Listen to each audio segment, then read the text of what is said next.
The night I came home early, I found strangers drinking in my living room and my wife weeping on the balcony. And in that instant, I decided the people who thought they could steal my life would learn a lesson so surgical it would leave no mess to clean up. Before I tell you the whole thing, do me a favor. Subscribe to the channel and drop in the comments where you're watching from so this story reaches more people who need it. I had planned to surprise Evelyn at Christmas, 2 weeks earlier than expected. A brief detour from a business trip that turned into the most important decision of my life. My name is Robert Hale. I built a small empire seaside in from nothing over 30 years. 6 boutique properties along the Californian coast, loyal staff, endless long nights, and endless sacrifices. Evelyn is my anchor. She ran the hospitable heart of those hotels for decades. Our son Daniel, once restless and promising, married a woman named Bianca Loran whose family had old money, sharp edges, and a taste for entitlement. I trusted Daniel with my love and, foolishly, with leniency. The taxi pulled up to the gate of the house I designed for Evelyn's comfort. Christmas lights winked on the hedges, and the front windows glowed like beacons. I had rehearsed my entrance in my head. A knock, a gasp, a hug. Instead, laughter rose through the glass, and a stranger's toast cut across my silence. I left my suitcase at the door and drifted like a ghost toward the living room, and what I saw steadied my hands with a cold clarity. Daniel laughed with Bianca and her parents, their voices bright and conspiratorial. They toasted champagne as if they owned the polished floors beneath them. On the balcony, Evelyn sat in a chair, shoulders bowed, a wine glass forgotten in her lap, watching the tree as though the lights held memories she couldn't touch. The scene wasn't simple neglect. It was a quiet, predatory takeover. Phrases floated through the room. Tax protection, title transfer. We just need Mom to sign. The arrogance in their tone was a blade. Something hard and very old in me, a mixture of love and stubborn, scholarly temper, snapped into place. I could have stormed in, raised my voice, demanded respect. Instead, I watched, recorded, and cataloged. I filmed their plan with a steady hand. Every dismissive comment, every conspiratorial smile, every offhand remark about how too big the house was, all of it documented. The night crystallized into evidence. When Bianca's father suggested encouraging Evelyn to downsize, when Daniel smoothed the edges and laughed it off as practicality, they revealed themselves. They had been operating for weeks, trying to turn intimacy into a transaction. I opened the balcony door quietly. Evelyn saw me, and the shock on her face was like a shutter closing on a portrait. I put a finger to my lips. "Don't say anything. Come with me." She took my hand without a question. We slipped away under the moonlight, past hedges and lawn ornaments, to the car I parked where no one would notice. The taxi driver pretended not to see me climb in. We drove to one of my properties where I booked the presidential suite, lit only by the city beyond the windows. There, with the sea murmuring like some old confidant, Evelyn told me everything she'd been too loyal to say. The pressure, the casual cruelty, the insinuations that she was lonely and shouldn't keep such a big house, the lawyers and the draft papers that had allegedly been prepared just in case. Her voice cracked when she said Bianca had told her she should let go for the family's sake. I listened, and a map of possibilities unfurled in my mind. I am not a violent man. I studied history, not battlefields, but in book strategy is a craft and patience a weapon. If they wanted to take what we had built, then I would respond with a plan as inevitable and quiet as winter closing over a lake. I didn't want to humiliate them for spectacle. I wanted to remove their leverage, seal the house's doors, and force the truth into a sieve of legal procedure and public record until there was nothing left for them to grasp. I called my lawyer in San Diego at 11 that night. His voice was groggy until I told him, "It's urgent. I need documents drawn up by dawn." He asked what kind. I told him what I needed. Revocation of any power of attorney Daniel might have, an immediate amendment to our state instruments to place title in a lifetime trust for Evelyn, and legal protections that would prevent any transfer or mortgage without joint signatures and a court-sanctioned review. Nuclear, he said into the receiver. Necessary. I agreed. He promised to work until it was done. Next, I called an old locksmith, Mateo, who had installed safes and security systems in my hotel for years. He arrived in an hour with a crew and a stack of keys. Triple rate, he warned, squinting into the lamplight. It's Christmas Eve. I paid without blinking. We agreed, change every lock, install new access codes, rewire the alarm to my personal line and the local precinct, and leave only 4 key sets. 2 for Evelyn, 2 for me. No back doors, no spare duplicates. Mateo's hands moved like a surgeon's, deliberate, efficient. There was a satisfaction in the quiet mechanic certainty of it. Then I called a sergeant at the county station house who had once helped coordinate security for an opening. Miller was a friend by habit and by favors returned across the years. I explained coolly, I have evidence of coercion at my home. My son's family has been pressuring my wife and may be attempting to fraudulently obtain property transfers. I need officers on a civil ejectment and to ensure no one is harmed. He hesitated only because Daniel was my son. You sure? He asked. Completely. I said. They chose a course of action. Now there are consequences. While documents were drafted and Mateo set the alarm's heartbeat, I sat in the shadows, watching the house through the hedge with a small glow on my phone as the only light. I recorded everything. Voices, motions, laughter, each timestamp clip a little legal talisman. Bianca's laughter sounded sharper at midnight. Daniel spoke of estate planning, as if it were a conquest rather than a responsibility. They were greedy, sure, but worse. They were careless. Greed without discretion leaves traces. At 3 a.m, my lawyer texted, "Files ready. Meet me at the county clerk's office. I'll file them myself." We went. The clerk's office was a small, fluorescent room with a bored clerk who stamped the papers like a heart monitor's steady pulse. As the documents entered the official record, irrevocable trust, revocation clauses, recorded affidavits, an emergency injunction to block any property alterations, the feeling in my chest changed from cold anger to a slow, iron clarity. This was not theater. This was a legal lock. It would not be undone by tantrums or clever speeches. By sunrise, the locks were changed, the alarm live, the new filings in the county system.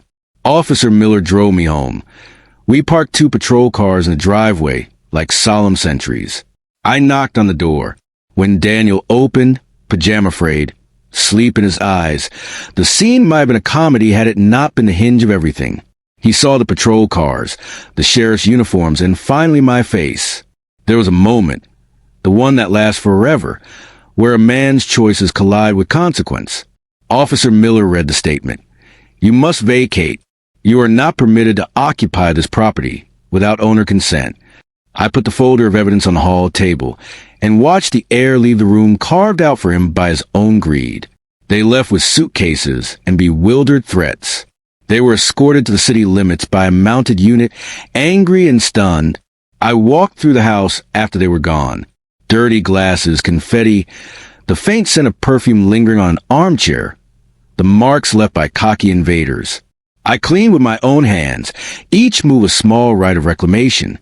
When I returned to the suite where Evelyn waited, still trembling from relief and humiliation, I told her what had been filed and what had been done. I told her the house belonged to her, held in trust, untouchable by those who would convert memory into currency. In that first day after the expulsion, I did not celebrate. I sat with a strange, heavy mix of vindication and loss. Daniel was my son. Bianca was the mother of his children, and yet they had chosen to turn family into calculation. Protecting what we built cost us something that could never be replaced. The image of an unbroken family. But the alternative, letting a principled home dissolve into entitlement, would have been a different kind of death. I had chosen preservation over spectacle, the slow enforcement of law over dramatic fury. The strategy had been surgical. The lesson would be long. The book was not closed. It had merely turned to a new chapter. Evelyn woke late the next morning, her eyes red but steadier than the night before. We sat together in a hotel suite overlooking the shoreline, the smell of salt brushing through the barely cracked window. The weight of what had happened still hung heavy in the room, but there was one unmistakable truth beneath it. She was safe now. Safe in a way she hadn't been for weeks. Safe in a way she hadn't even realized she had needed to be. When she finally turned toward me, her voice was soft. "Robert, did we go too far?" No, I said gently. We didn't go far enough. You were alone in that house with people who saw you as an obstacle. They used our absence to break you down, so you'd hand them your security. I won't apologize for protecting you. She breathed in slowly, a fragile inhale, as if absorbing air into bruised lungs. I knew something was wrong, she whispered, but I didn't know how bad until last night. If you hadn't come back early. Her voice broke. I held her hand. Everything she said reaffirmed what I had already known. Daniel and Bianca had not simply drifted into selfishness. They had moved deliberately, calculatingly, testing how far they could push her emotional boundaries. Evelyn had always been gentle. She saw good in people who had long since abandoned any intention of being good. They exploited her loyalty with surgical cruelty. But their strategy had flaws. Arrogance makes people sloppy. As she rested, I reviewed the recordings again, documenting every timestamp. I prepared the evidence folder in triplicate. One for the police report, one for my lawyer, and one for us. Bianca's voice from the night before echoed through the speakers. Once she signs, the house is ours.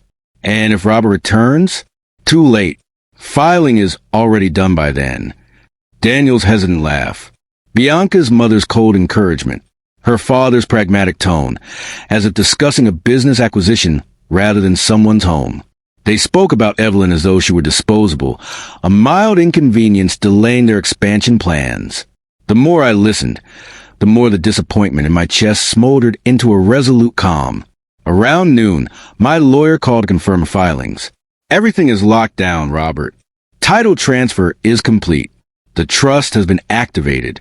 They'll need divine intervention to undo this. And last I checked, divine intervention doesn't appear in probate court. Good, I replied. He hesitated before adding, I've known you a long time. This isn't just about property. It never was, I said. It's about principle. After lunch, Evelyn and I returned to house, not inside, but nearby. We parked down the street and watched from a distance as the newly changed locks gleamed in the sunlight, small symbols of order restored. The security system had already captured footage of Bianca returning earlier in the day, trying to punch in the old code, only to be met with shrill denial and flashing lights. She had pounded on the door, furious, bewildered, and calling Daniel with panicked gestures. We watched from a vantage point where they could not see us. Evelyn's fingers intertwined with mine, trembling. Did they call you? She asked. They tried. 6 times. I said simply.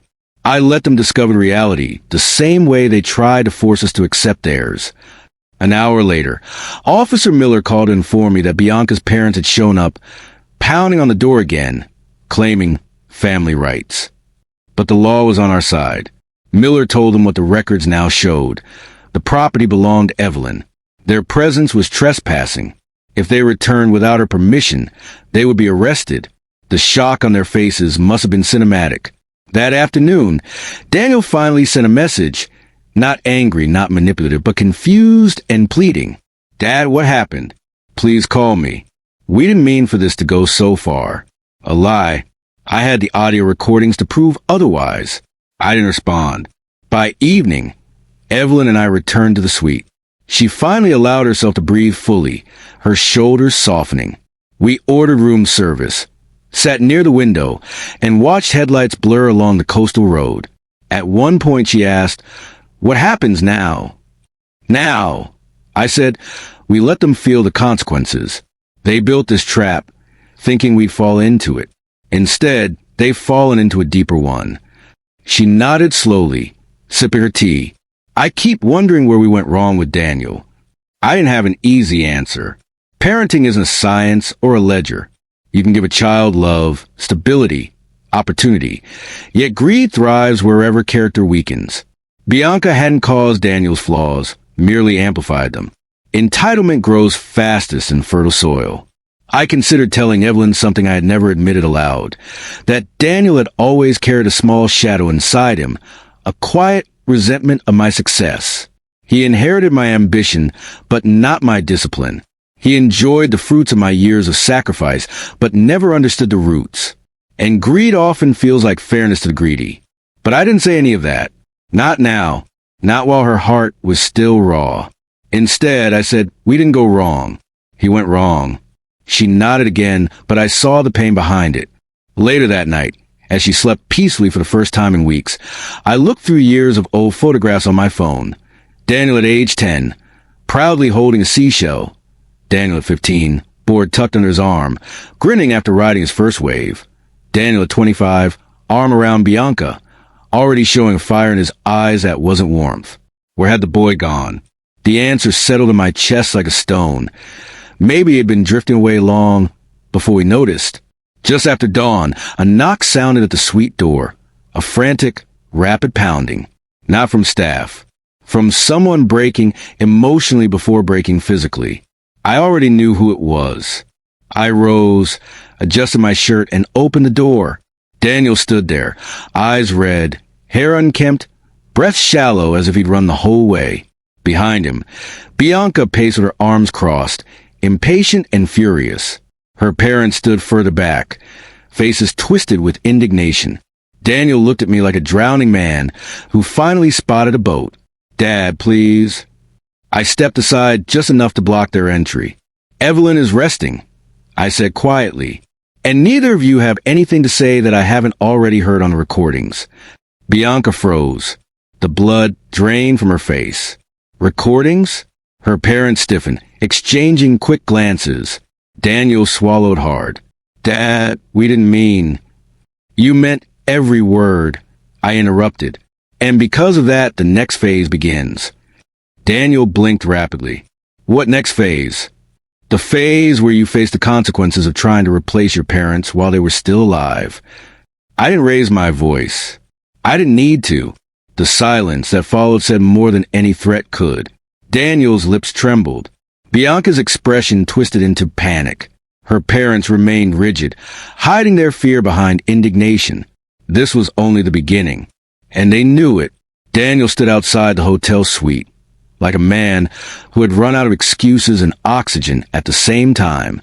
His breath came in shaky pulls, his eyes searching mine for a path back to safety that no longer existed. Behind him, Bianca hovered with the stiffness of someone terrified of losing her grip on a plan she had already celebrated too early. Her parents wore expressions of insult rather than guilt, as if dignity could be salvaged through indignation. "Dad, please, let me explain," Daniel stammered. "Explain," I asked calmly.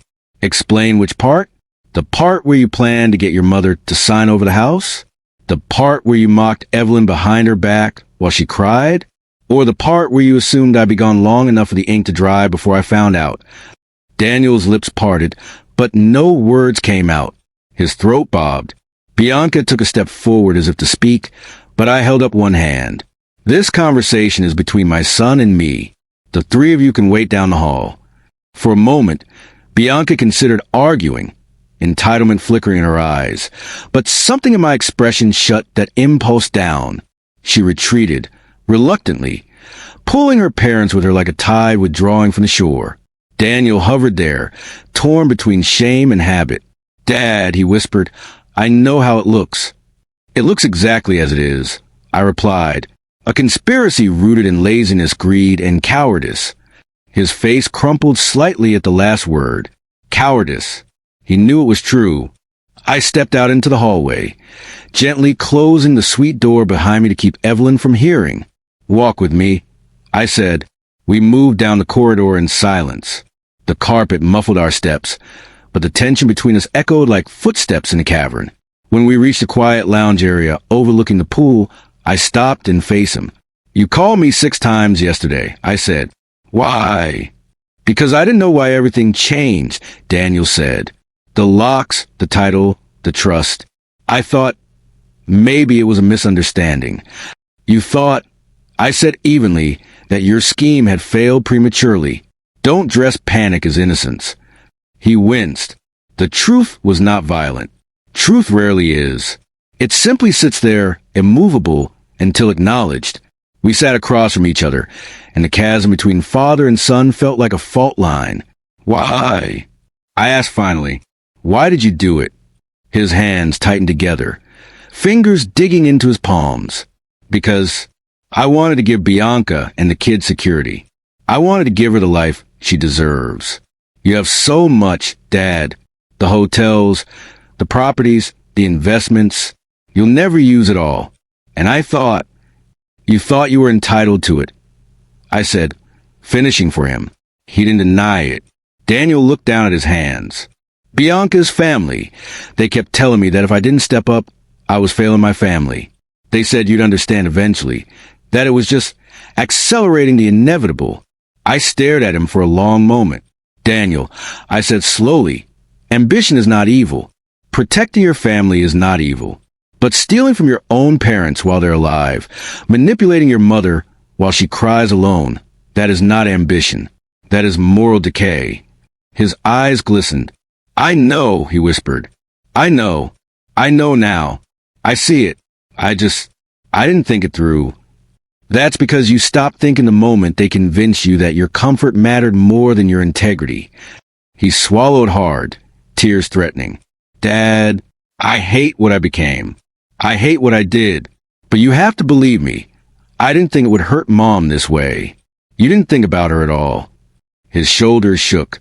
And when I returned, I continued, and found her crying alone on the balcony, while you toasted with people plotting behind her back. I realized something. You weren't just corrupted. You were comfortable with her suffering. Daniel covered his face with his hands, muffling a trembling breath. That, more than anything, pierced me. We sat in silence for a while, the weight of years pressing between us. Finally, Daniel lowered his hands. What now? He asked, his voice a ghost of itself. Now, I said, you and I are done until you prove otherwise. He looked up, startled. What do you mean? I have revoked your access to everything, I said. Financial, legal, property-related. You no longer have a path to my estate. Not through me, and not through your mother. The trust is locked. The will is changed. You inherit nothing. His face went white. But, he whispered, the kids, they will be provided for only in the sense that we will not allow them to starve. I said, but you? You will learn to stand without leaning on our shoulders. He blinked rapidly. Dad, please? I stood up. You made choices, I said. Now live with them. He looked like he wanted to collapse. Is there anything I can do? He asked. Anything that can make this right? Not now, I said. Maybe not ever. You must rebuild yourself first. Without Bianca's influence. Without her parents whispering in your ear. Without entitlement. Without expectation. At the mention of Bianca, his expression shifted. Something like shame mixed with fear. I leaned slightly closer. Daniel listened carefully. If Bianca or her family contacts Evelyn again, if they attempt even a whisper of manipulation, if they step foot near the house or speak to her in a way that raises her heartbeat even an inch, I will pursue criminal charges. Not bluffs, not warnings, felony charges. Daniel nodded vigorously. I'll keep them away, he said. I promise. Promises, I said quietly, mean nothing from a man who has not rebuilt his character. He flinched, and for a long moment, we simply stared at each other. In his eyes, I saw a child I once carried on my shoulders at the beach. I saw a teenager who used to draw hotel sketches in notebooks. I saw a young man who laughed easily before entitlement hardened his smile. And I saw a stranger who had forgotten the meaning of family, because he had replaced love with possession. He opened his mouth, but I raised a hand. There is no more for us to discuss right now. I said, go home. Face your wife. Face yourself. He nodded, slow and trembling. When he rose to leave, Bianca sprang from the hallway, rushing toward him with frantic whispers. Her parents circled like vultures, demanding explanations, insisting the situation was unfair. Daniel said nothing. He simply walked away, not with purpose, not with pride, but with the heavy, broken steps of a man who had just discovered rock bottom, has an even lower basement. I watched them leave through the glass doors, their figures shrinking against the morning light. There was no satisfaction in it, only necessity, only inevitability. When I returned to the suite, Evelyn was awake, watching the doorway with quiet fear. What happened? She asked. I sat beside her and took her hand. Phase 1. I said softly, is complete. Phase 1. I nodded. Removal was necessary. Now comes the part that determines whether anything can ever be salvaged. She leaned onto my shoulder, uncertain but trusting, because neither of us knew what would come next. Only that whatever it was, it had already begun. The days that followed felt strangely quiet, as though the air itself was recalibrating after the storm. Evelyn moved through the suite, like a person learning to breathe again. Some moments, she seemed relieved, lighter than I'd seen her in months. Others, she seemed hollow, grief curling behind her eyes like a bruise. I didn't rush her. Healing from betrayal is not a sprint. It's a slow uncoiling of invisible knots. She avoided the balcony at first, unwilling to step into the memory of her tears. I didn't push her. Trauma has its own schedule. But on the second morning, she joined me there, wrapped in a shawl, staring at the sunrise with determination rather than defeat. "Robert," she said softly, "he's our son." "I know," I replied. "And what we did, it was necessary. But it still hurts." "It should," I said. "If it didn't hurt, we wouldn't be human." She rested her head against my shoulder. "Do you think he'll understand one day?" "I don't know," I said truthfully. "But whether he understands or not, he needed this." At noon, my lawyer met us in a small meeting room on the hotel's second floor. He brought stamped documents, notarized affidavits, and duplicates of every recorded conversation. He laid them out like weapons on the table. "This will hold," he assured us. "Bianca's family can shout fraud until the sky collapses, but the evidence is airtight."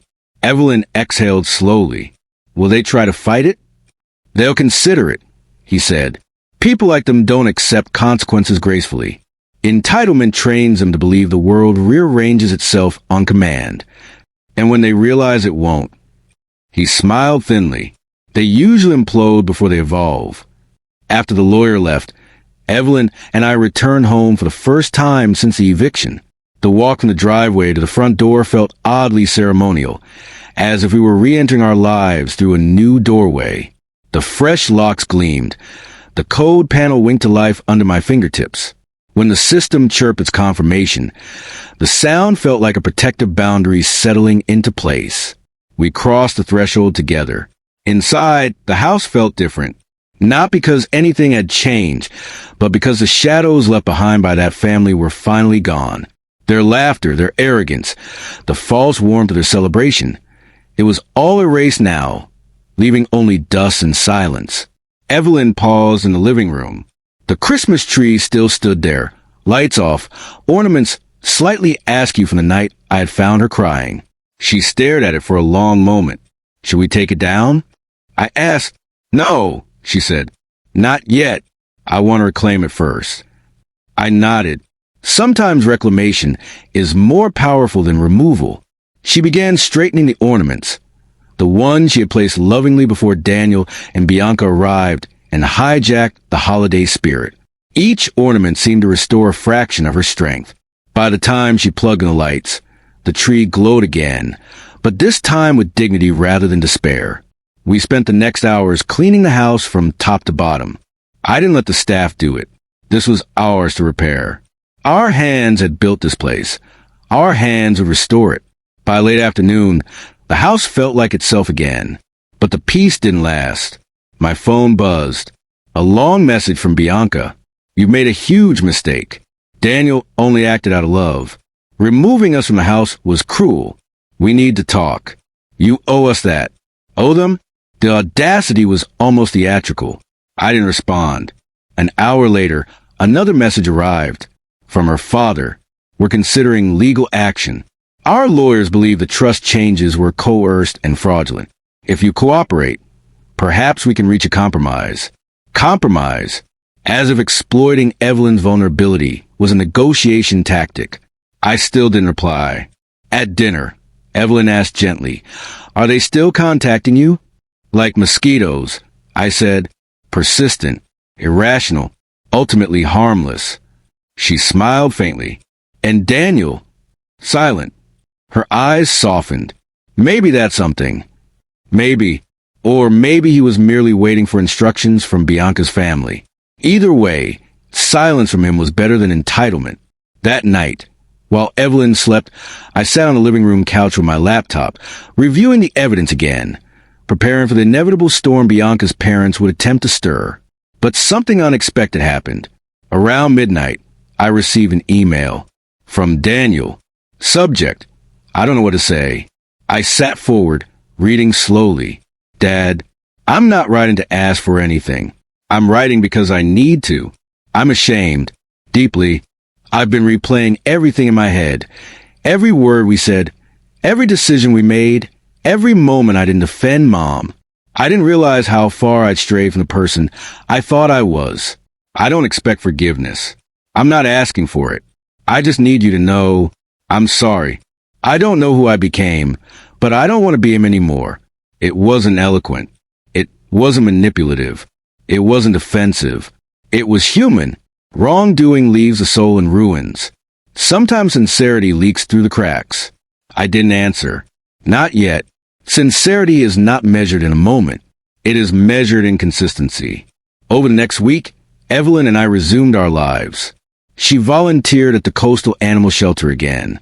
I visited the hotels, reviewed expansion plans, and met with managers. On the surface, life returned to normal.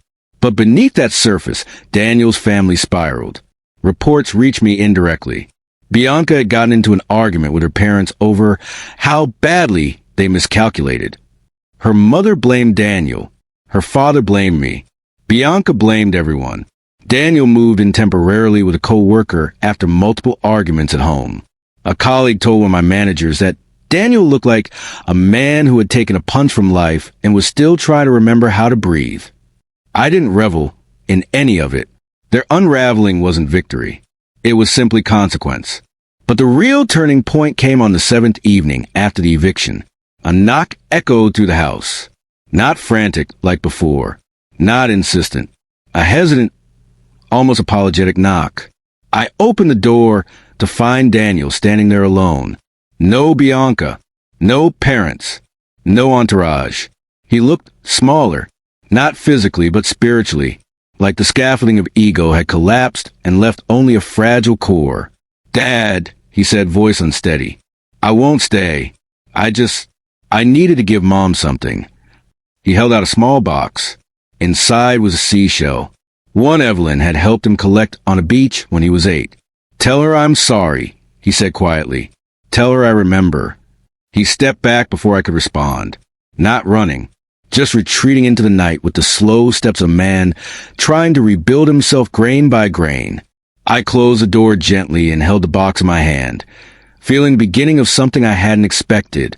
The first tremor of transformation, the smallest seed of change. But seeds need time. And time was what I decided to give him. Whether he succeeded or shattered was his journey, not mine. When I handed the box to Evelyn, she cried silently, holding the seashell to her chest like a lost memory finally returned home. It's a start, she whispered. Yes, I said, a start, nothing more. Outside, the house was quiet again. Inside, a new kind of silence settled. Not fearful, not empty. A silence pregnant with possibility. But possibility can bloom into healing, or into something far more complex. And we were about to learn which. The days after Daniel's quiet visit passed like shifting weather, uncertain, cautious, heavy with meaning Evelyn and I weren't ready to name. His small gesture, that seashell, sat on the living room shelf like a fragile truce offering. Evelyn would pass it and pause, brushing her fingers over it, as if it were a living breadcrumb leading back to a version of our son we once knew. But I didn't let the sentiment cloud judgment. A single gesture does not rewrite months of manipulation. Real change requires time, long, deliberate time. Bianca, however, did not share Daniel's emerging humility. She called me twice the following morning, angry and defensive, demanding a conversation to create peace. I ignored her. Peace cannot be negotiated by the person who waged war. Her mother sent long emails filled with veiled insults disguised as concerns. Her father attempted to threaten with lawsuits again, only to retract when my lawyer sent in the probate filings sealed with legal finality. By the end of the week, Bianca's entire family had fallen silent. Not because they had accepted anything, but because they had run out of leverage. People like them only speak loudly when they believe someone is listening. Daniel remained quiet. No calls, no messages, no further visits. Evelyn and I resumed the rhythms of our lives. She returned to the community gardens where she volunteered. I went back to the Hale Coastline Inn's offices. My general managers greeted me with updates. Occupancy up, reviews strong, expansion into Carmel nearing approval. But even as I navigated spreadsheets and meetings, my mind drifted back to Daniel's hollow expression. That kind of emptiness only comes when someone's world collapses, when the illusion of entitlement dissolves and leaves a man facing the truth without armor. 3 days after the seashell gift, my phone vibrated with a message from a name I didn't recognize. Liam Weston, Daniel's co-worker. The text was simple. Mr. Hale, if you have time, I think you should know something about Daniel. Nothing bad. Just something you might want to hear. Curiosity edged into my ribs. I agreed to meet. We arranged to talk that afternoon at a cafe overlooking the marina. Liam was a younger architect, sharp-eyed, polite, carrying an air of sincerity that felt refreshing after weeks of manipulative theatrics from Bianca's clan. When I arrived, he stood immediately, shook my hand firmly, and gestured a seat across from him. "Thank you for meeting with me," he said. "What's this about?" I asked, keeping my tone neutral. "It's about your son," he said. "I know things are strained, but I thought you should know what I've seen at the firm." I folded my hands. "Go on." He hesitated, choosing his words with care. "Daniel has been different lately. Focused, quiet, staying late, taking on extra work no one asked him to. When he moved in with me temporarily, he started waking up early, running before work, reading professional strategy books in the evenings. He says he's trying to change. People say many things when they're cornered. I replied. Liam nodded as if expecting that answer. I know, but I've watched him. He isn't performing. There's no audience. The only person he's trying to impress is himself. He's rebuilding, brick by brick. He took a slow breath. And Mr. Hale, he talks about you, not angrily, not with bitterness, with regret, deep regret. Regret. The word landed heavier than I expected. Liam continued quietly. He said, he never realized how much pressure he put on your wife. He said he was ashamed he let others influence him. He says he knows he lost something that can't be replaced. I didn't speak for a moment. Liam finished softly. I'm not saying forgive him now. I'm just saying he's doing the work. Work. The real kind. The quiet kind. Not apologies. Not excuses. Work. I thanked Liam, left the cafe, and drove slowly along the coastline.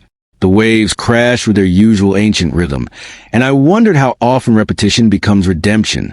When I returned home, Evelyn was pruning herbs in the kitchen. She looked up when I entered. What did Liam say? I told her everything. Her eyes softened with relief. She tried to hide. I hoped he was trying, she whispered, but I was afraid to believe it. Belief is earned, I said, not gifted. But Robert, what if this is real? I sighed. Then time will reveal it. She nodded, accepting that time was the only compass left to guide us. The next day brought another ripple in the unraveling. Divorce papers were filed. Not by Daniel. By Bianca. My lawyer called me in the late afternoon, amusement thinly concealed behind his professional tone. Bianca filed for divorce this morning, he said. And based on the filings, she's demanding spousal support and blaming Daniel for financial instability and loss of lifestyle. That last phrase almost made me laugh aloud. Do you think Daniel knew? I doubt it. The petition reads like a grenade tossed over her shoulder. I thanked him and hung up. Evelyn was sitting on the veranda when I joined her, reading under the soft glow of a lamplight. She left him. I said. Evelyn closed her book slowly. Bianca? Yes. A silence stretched between us. Then Evelyn whispered, Maybe this is what he needed to break free. Bianca had been the architect of his entitlement. Her departure might finally demolish the scaffolding propping up his worst traits. Later that night, I sat alone in my office, scrolling through my emails. Among them was one unread message from Daniel. Just one line. Dad, I understand why you're silent. I just want you to know. When Bianca left, it hurt less than disappointing you and Mom. I stared at the screen for a long time, feeling something shift inside me. Not forgiveness, not reconciliation, but recognition. Pain can be a sculptor. Consequences can be a teacher. Losing illusions can reveal the shape of a man beneath. But the lesson wasn't complete yet. A week later, I visited one of my hotel project sites in Santa Rosa. Just as I began reviewing blueprints, my project coordinator approached me. Robert, there's someone outside asking for you. When I stepped out, I found Daniel standing near the parking lot, holding a leather-bound portfolio, shoulders squared, eyes clear. He looked different, not broken, not entitled, just quietly determined. Dad, he said, not stepping closer until I nodded permission. I didn't come and ask for anything. I came to show you something. He opened the portfolio and revealed a set of architectural sketches, clean, detailed, imaginative, designs for a small modern inn by the cliffs. It's a concept, he said, something I worked on at night, not for a client, just to prove to myself that I'm capable. I studied the drawings. They were good, really good. Why bring this to me? I asked because I've spent my life waiting for your approval, and I realize I can't build a future waiting for that. I have to earn it with real work. So this isn't for validation. It's just something I'm proud of, something I wanted you to see. Evelyn's words echoed in my mind. Maybe this is real. For the first time in a long time, Daniel looked like the boy who used to sketch hotels on napkins, dreaming out loud at our dinner table. Not a conspirator, not a manipulator, just a human trying to find his way back. It's a start, I finally said. A small smile formed on his lips. Humble, grateful, not triumphant. A start is all I'm hoping for, he replied. He left without lingering, without begging, without performing. When he walked away, portfolio under his arm, I realized something.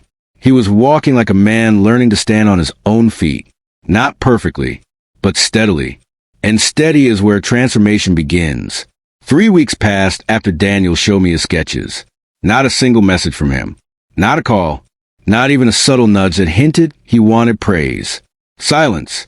And strangely, that silence said more than any apology could. People who seek shortcuts beg for validation. People who grow learn to wait. During those weeks, Evelyn watched me carefully, noticing each time I paused by the hallway where Daniel Seashell sat, each time I hesitated before replying to an email, each time I stood too long staring out at the ocean as if the waves whispered answers. You're thinking about him, she finally said one evening as we ate dinner on the veranda. I'm evaluating. I corrected. Evaluation is still thought, she replied softly. I didn't answer because she was right, and because admitting out loud felt like opening a door I wasn't ready to step through. A few days later, as I left a meeting in Carmel, my phone buzzed with an unfamiliar number. I almost ignored it until instinct told me to answer. Mr. Hale, a female voice said. This is Rosa from Redwood Elementary. I'm a teacher here. My chest tightened. Is something wrong? No, nothing like that. I thought you should know your grandchildren were part of a reading showcase today. Their mother wasn't here. Their father came alone. And, well, your grandson read a story he wrote. About you. About me? I whispered. Yes. He described a hero named Grandpa Robbie, who builds houses that protect people from storms. He said one day he wants to build with you. For a moment, all I could manage was to steady my breathing. He misses you, the teacher added gently. Both children do. They speak about you and Evelyn often. With warmth. A warmth they barely knew firsthand but somehow still felt. I thanked her and hung up. I sat inside my car for several minutes, gripping the steering wheel, feeling emotions that had been frozen for months begin to thaw, slowly, cautiously, as if afraid of melting too fast. That night, I told Evelyn. Tears slid down her cheeks as she pressed a hand to her mouth. The children, they remember us? More than we realized, I said. Her voice cracked. We've missed so much. The next morning, Daniel texted me for the first time in weeks. Dad, I wanted to let you know Mason was chosen for the school reading presentation yesterday. He really wished you and Mom could see it. Maybe one day, if things go well, he can show you his next one. No pressure. Just wanted you to know. A soft message. No demands. No guilt. No hidden agenda. Just a father sharing something good. Evelyn squeezed my hand. Robert, it's time to consider the next step. Maybe it was. A week later, the opportunity came naturally. One of my hotel properties in Mendocino needed serious redesign work on the coastal terrace. I had been considering external firms, but something inside nudged me toward a different direction. I called Daniel's office, not his personal number, his professional line. Hale speaking, he answered, tone crisp, not expecting me. It's your father, I said, a breath caught on the other end. Yes, he managed. I have a proposal, not an offer. A test. Okay. There's a redesign project at Hale Coastline in Mendocino. If you want to submit concepts, you may. You will not receive preferential treatment. Your work will be evaluated anonymously with 5 other architects. I understand, he said quickly. No, listen carefully. This is not a chance to impress me. This is a chance to demonstrate professionalism. If you submit something rushed or attempt to manipulate the process, the door closes permanently. I wouldn't do that. Good. You'll receive the project details by email within the hour. Thank you, he said, voice quiet with something like restrained gratitude. Not for the opportunity. For trusting me enough to even allow the attempt. I paused before responding. Trust is not restored. It is measured, step by step. I know, he said, and I'm prepared to take every step. He hung up. Evelyn stood in the doorway, watching. That was a good decision, she whispered. Time will tell, I replied, though a small part of me hoped she was right. 2 weeks later, the submissions arrived. 6 anonymous designs, all tagged only with numbers. I convened a panel of 3 experts, none of whom knew the participants, to score the proposals. They reviewed the concepts thoroughly: structural integrity, creativity, environmental sustainability, practical flow, aesthetic cohesion. Hours passed. Scores were tallied. And when I finally flipped the envelope, revealing which number belonged to which architect, I felt my breath hitch. Daniel ranked second. Not first. Not last. Second, solid, respectable, earned. Not elevated by bias. Not destroyed by incompetence. Just earned. I called him the next morning. You came in second. I said plainly. I see, he replied, sounding neither disappointed nor expectant. Thank you for letting me participate. Your design was strong, I continued. Not flawless, but genuinely competitive. Quiet pride colored his response. That means a lot. You'll be part of the project. I added, not the lead, but part of the contributing team. There was a pause. So long I wondered if the call had dropped. Dad, he finally whispered, that's more than I deserve. I won't let you down. This isn't about me. I corrected. This is about your work. And my work will be good, he said firmly. Weeks passed. Daniel attended site visits, meetings, design revisions, all without ever stepping out of line, never overstepping boundaries, never asking for special access. He acted like a professional who wanted to build a career, not an inheritance. Evelyn noticed the changes too. He carries himself differently, she said after seeing him at a project review session. Humbly, responsibly, almost like he knows who he wants to become. That night, she asked a question we had both been circling for months. Robert, when do we allow the children to visit? I stared into my glass of wine, imagining Mason and Violet running along our shoreline, laughing, filling the house with the kind of innocence that purifies the air. Soon, I whispered. Soon, she repeated, wiping a tear. But one more test was needed before I could open that door. And that test came unexpectedly. Late one afternoon as the project team reviewed stormproofing strategies, Daniel received a call. His expression grew tight. His posture stiffened. He stepped away to answer privately. When he returned, something had changed. He was paler, quieter, more rigid. After the meeting, he approached me cautiously. "Dad, may I speak with you alone?" I nodded and followed him outside. He exhaled shakily. "It's Bianca. She wants full custody of the kids." My jaw clenched. "On what grounds?" "She claims I'm financially unstable, that my work isn't secure, that I rely on my father for everything." He swallowed hard. "But that's not true anymore. Not at all. And I have documents to prove it." I watched him, really watched him. He wasn't begging. He wasn't pleading for support. He wasn't expecting me to fix anything.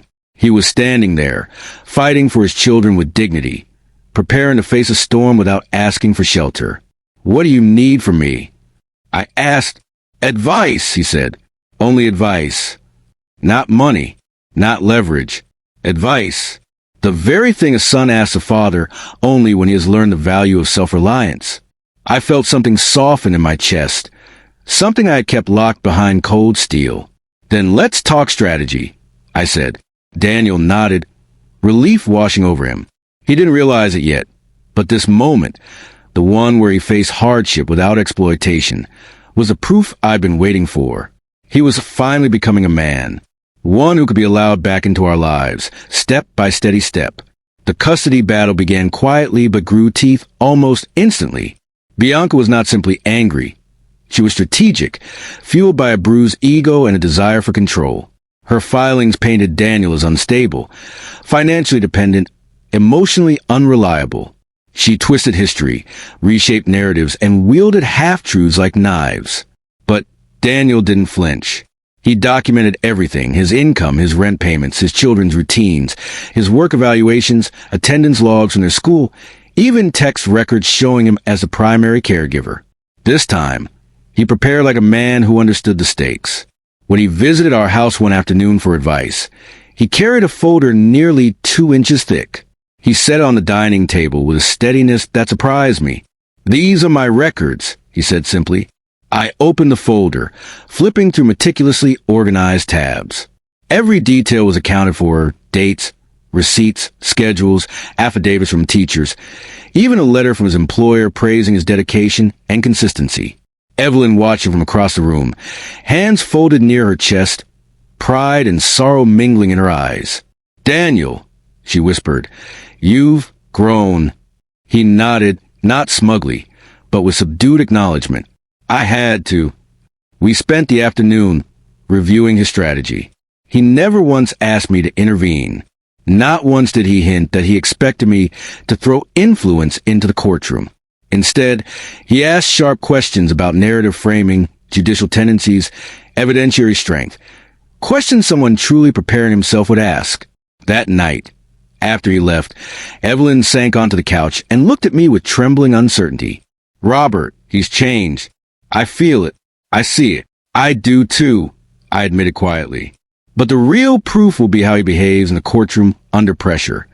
She nodded, wiping a small tear. "He's fighting for his children, not his comfort." The custody hearing took place on a Tuesday morning. Evelyn and I did not attend. Daniel hadn't asked, and we knew our presence might escalate tensions. Instead, we waited at home, pacing more than sitting, glancing at the clock every few minutes. Hours later, as the sun dipped low, Daniel called. "Dad, can I come over?" His voice trembled, but not with defeat. When he arrived, he didn't collapse into the sofa or throw himself into our arms. He stood tall, holding his children's backpacks in each hand. "You got custody?" I said, already knowing the answer. He nodded. "Shared custody. Equal time."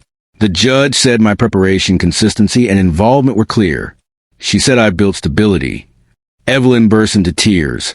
Quiet tears, the kind that release years of fear and longing. She embraced him, and Daniel hugged her back, hesitating at first, then fully, like a son remembering how to lean into the warmth of a mother. After a moment, he stepped back and cleared his throat. "There's something else." The judge, she asked about extended family, about support systems. I told her the truth, that I'm reconnecting with both of you slowly, carefully, with boundaries. And she said that's a strength, not a weakness. I felt something in my chest shift, subtle but powerful. He continued, Dad, she asked if the children have met you recently. I told her about the video calls. She said maintaining healthy grandparent relationships is important. Evelyn covered her mouth, overwhelmed. Oh, Daniel, that means... He nodded gently. If you're open to it, I can bring them this weekend. Not for long. Just an hour or two. A supervised visit. Evelyn looked at me, eyes glistening with hope and fear. I took her hand. Yes, I said, my voice steady. Let's take that step. Saturday arrived like a trembling heartbeat. Evelyn baked the children's favorite cookies. Well, what she remembered from years ago.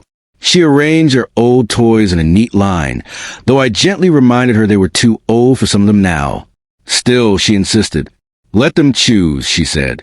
Children always find comfort in what feels familiar. When Daniel's car pulled into the driveway, Evelyn gripped my arm. Robert, I'm nervous. So am I. Daniel stepped out first, then helped Mason and Violet from the back seat. They looked taller, older, more aware. They held his hands tightly as they approached the house. Daniel knelt to their level and whispered something. Both children nodded. Then the moment came. Mason stepped forward. Hi, Grandma. Hi, Grandpa. His voice was small but sincere. Violet followed, her eyes scanning the porch as if searching for memories she barely remembered. Do you still have the seashells? She asked shyly. Evelyn burst into soft laughter, wiping tears. Yes, sweetheart. All of them. The visit was gentle. The children explored the garden, asked endless questions about the ocean, about the house, about the pictures on the walls. Daniel stayed close, never imposing, never pushing them toward us, allowing things to unfold naturally. At one point, Mason tugged my sleeve. Grandpa, can I see your workshop? I exchanged a glance with Evelyn, who nodded with hopeful encouragement. I led him to the small workshop at the back of the property, where I built miniature models of hotels before committing them to large-scale designs. His eyes widened. These are like castles. I smiled. You can build one too if you want. He beamed as if I'd handed him a key to another world. Meanwhile, in the living room, Violet curled up beside Evelyn, flipping through an old photo album. Her small fingers traced Evelyn's face in one picture. You look happy here, she said gently. Evelyn swallowed hard. I was, and I am now. After 2 hours, Daniel gathered the children to leave. No one wanted to rush the moment, but no one wanted to overextend it either. As he buckled them into the car, he turned to us. Thank you, he said softly. This meant everything to them. And to me. It meant everything to us too, Evelyn replied. He hesitated before adding, Dad, I know this doesn't erase the past, and I don't expect you to forget, but I'm trying, every day, and I'll keep trying. I looked at him, really looked at him, and for the first time in years, I saw a man who wasn't pretending. I know, I said, and that's why this is only the beginning. He nodded, eyes shimmering, then got into the car and drove away. When the sound of the engine faded, Evelyn leaned into me, her voice trembling with relief and wonder. Robert, we're becoming a family again. Not the same family. Not the naive, fragile version we once had, but something rebuilt, something stronger, something earned. And that made all the difference. Months slipped by with a gentleness I hadn't felt in years. The visit slowly grew more natural, less structured. Each time Daniel arrived with the children, he carried himself with quiet humility, always alert, always conscious of boundaries, never assuming he was entitled to more access than what we permitted. And the children, bright and unburdened, became the bridge that softened the sharp edges between us. One afternoon, I watched from the patio as Mason and Violet ran around the yard chasing each other, barefoot on the warm grass, their laughter echoing across the property. Evelyn sat nearby painting watercolors with them, her smile easy and full, her hand steady. Her joy had returned, not the fragile joy that came from hoping things might improve, but the grounded, peaceful joy of knowing they actually had. Daniel stood a few feet away from me, hands in his pockets, observing them with quiet awe. The man who once schemed with cold calculation now watched his children with the tenderness of someone who understood the weight of almost losing them and the responsibility of earning a future with them. "You've built something good," I said without turning to him. He exhaled slowly. "I'm trying to. Every day. I still have a long way to go." "We all do," I said. "No one arrives fully formed." He nodded, his eyes fixed on the children. "Dad, I never told you this before, but when you shut the door on me that Christmas, I thought you hated me. I didn't hate you. I hated what you became." I answered calmly. "There's a difference." He swallowed hard. "I know that now. Back then, I didn't understand consequences. I thought love meant forgiveness without effort. But I learned. Slowly, painfully. Pain is a good teacher," I said, "if you learn from it." He nodded again. Later in the afternoon, we fired up the grill. The children helped Evelyn set the table, proudly carrying utensils with the shaky seriousness only kids possess. When we all sat down to eat, something subtle shifted. It felt like we were no longer tiptoeing around a broken past. We were simply a family sharing a meal. Imperfect, yes, but real. After dinner, as the sky glowed pink and orange, Violet tugged on Daniel's sleeve. "Daddy, can Grandpa read the bedtime story tonight?" Daniel froze, eyes flicking toward me with uncertainty, almost fear. Not fear of me, but fear of overstepping, of asking for too much too soon. "It's okay," I said softly. "I'd be honored." The relief on his face was quiet and deep. We settled in the living room. Violet sat curled under one arm, Mason under the other. As I read the story aloud, they leaned into me with complete trust, their small breasts warm against my shirt.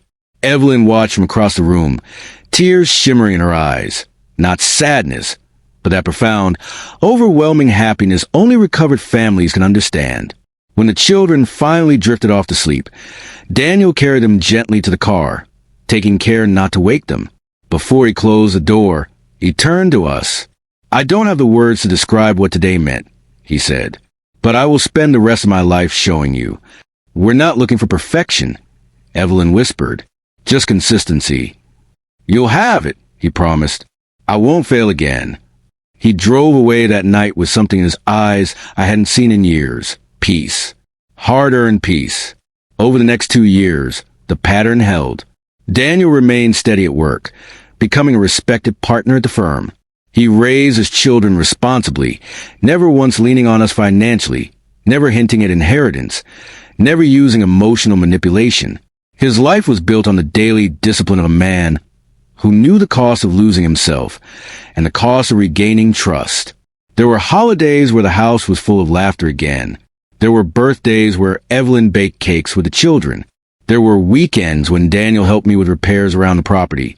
Not because he had to, but because he wanted to contribute something meaningful. And there were conversations, long, honest conversations where he acknowledged the darkness he once allowed to grow inside him and the effort it took to uproot it piece by piece. 5 years after that terrible Christmas, 5 long, transforming years, we hosted a small gathering for Evelyn's 65th birthday. Friends, neighbors, and the children's classmates came. Daniel stood at the edge of the deck, watching his mother with deep affection. After the candles were blown out, he asked for a moment to speak. "I didn't plan a speech," he began, his voice steady, "but I need to say something." Everyone quieted. 5 years ago, I became someone I'm ashamed of. Someone who let greed, resentment, and outside influence twist me into a version of myself that nearly destroyed my family. And my parents didn't bail me out. They didn't cushion the consequences. They made me face every single one of them. And because of that, I became better. He looked directly at me then. "Dad, you taught me the lesson I didn't want, but needed most. That respect is earned, that trust is fragile, and that love isn't truly love unless it demands accountability." He turned to Evelyn. "And Mom, you showed me that forgiveness is not owed. It's given slowly, cautiously, and only when the person has proven they're worthy of it. Thank you for giving me the chance to earn it. Thank you both for not giving up on the possibility that I could change."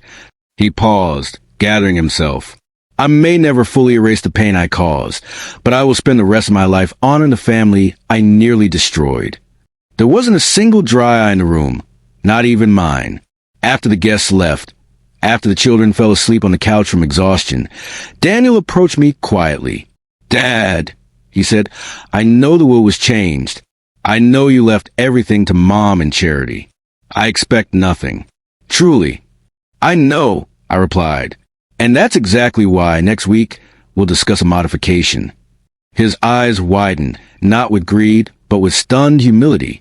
"You've earned a portion," I continued, "not because of your bloodline, but because of your transformation." He nodded, unable to speak, tears gathering at the edges of his lashes. As he left that night, holding Violet's hand, I stepped onto the balcony. Yes, the same balcony where this entire nightmare had begun, with Evelyn by my side. We stood there listening to the waves crash softly against the shore. "Robert," she whispered, "despite everything, we got our family back. Not the old one," I said, "but a better one. One built on truth, effort, and character." And for the first time in a long time, I felt something complete inside me, not victory, not vindication, but peace. The kind of peace that comes from knowing that sometimes the greatest act of love is not protection, but letting someone fall, letting them break, letting them rebuild themselves from the ruins, and meeting them on the other side when they finally rise. A family rebuilt not on entitlement, not on inheritance, not on obligation, but on earned respect. And that kind of family can survive anything. Before you go, tell me in the comments where you're watching from. Your support helps this story reach the people who truly need to hear it.